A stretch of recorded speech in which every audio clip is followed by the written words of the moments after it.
A stone falls from rest from the top of a high tower, ignoring air resistance, and take G as 10 meter per second. What is its value after 1, 2, 3 and 10 seconds? How far has it fallen after 1, 2, 3 and 10 seconds? Direct ಪ್ರಶ್ನೆ ಇದು, ಏನಷ್ಟೊಂದು ತಲೆ ಕೆಡ್ಸ್ಕೊಳಂಗಿಲ್ಲ. ಮೊದಲೇದಾಗಿ free body diagram ಮಾಡಬೇಕಾಗುತ್ತೆ.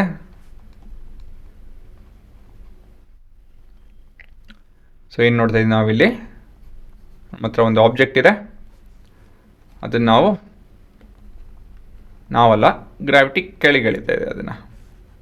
So ಹಾಗಾಗಿ ನಮ್ಮ acceleration ಕೂಡ ಕೆಳಗಿರುತ್ತೆ. And it will be positive. ಏನಕ್ಕೆ ಅಂತ ಹೇಳಿದ್ರೆ will take down as positive direction. ಯಾಕಂದರೆ ಮೋಷನ್ ಜನರಲ್ ಆಗಿ ಆ ದಿಕ್ಕಲ್ಲಿದೆ. ಸರಿ ತಾನೆ? ಇವಾಗ ಏನಿದ್ರು ಕ್ಯಾಲ್ಕುಲೇಷನ್ ಅಷ್ಟೇ. ಇಂಥ ಕ್ಯಾಲ್ಕುಲೇಷನ್ ಇಲ್ಲಿ ಮೊದಲೇದಾಗಿ ಇಲ್ಲಿ ಬರಬೇಕು ನಾವು. What is it's velocity after 1 second ಅಂತ ಕೇಳ್ತಾರೆ. So v is equal to u plus at. So velocity after 1 second is equal to u 0 ಅಲ್ವಾ ಹುಡುಗರ? ಯಾಕಂತ ಹೇಳಿದ್ರೆ initially it is at rest ಅಂತ ಇದೆ ನೋಡಿ, ಅದೊಂದು ಕೀವರ್ಡು, ಅದು ಮಾರ್ಕ್ ಮಾಡೋದು ಮರುತ್ತೆ. So 0 plus 10 into 1, so this is 10 meter per second. v of 2 second will be 20 meter per second. v of 3 second is equal to 30 meter per second. v of 10 second ಅಲ್ವಾ?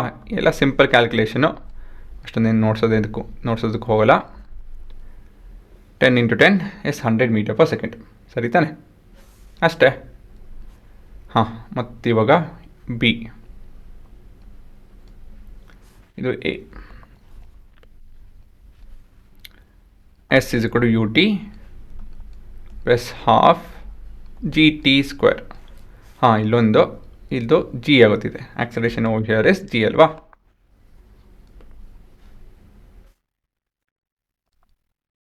So s of 1 second is 0 plus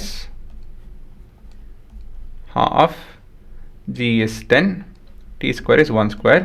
So this is 5 meter per meter. Second ಅಲ್ಲ, metre. ಸರಿ ತಾನೆ? ಮತ್ತು ಮುಂದೆ s in 2 seconds is equal to 0 plus half 2 square. So this will be 20 meters. Then s in 3 seconds would be 0 plus half 10 into 3 square. So ಇದು 9 ಆಗುತ್ತೆ, 45 meters ಇದು. ಮತ್ತು ಕೊನೆಯದಾಗಿ 10 seconds. So 0 plus half 10 into 10 square. ಇದು 500 ಅಲ್ವಾ ಹುಡುಗರ? 500 metre ಅಷ್ಟೇ. ಅಷ್ಟು ಕ್ಯಾಲ್ಕುಲೇಷನ್ ಅವೆಲ್ಲ ಏನಿಲ್ಲ ಇದರಲ್ಲಿ, ಸುಮ್ಮನೆ ಇಂಟ್ರಡಕ್ಷನ್ ಪ್ರಾಬ್ಲಮ್ ಅಂತ ಹೇಳಿ. ಸೊ ಒಂದು ನೋಡ್ತಾ ಇದ್ದೀನಿ ಅಷ್ಟೇ. ಸರಿನಾ? ಪಾಸ್ ಮಾಡ್ಕೊಂಡು ನೋಡ್ಕೊಳ್ಳಿ.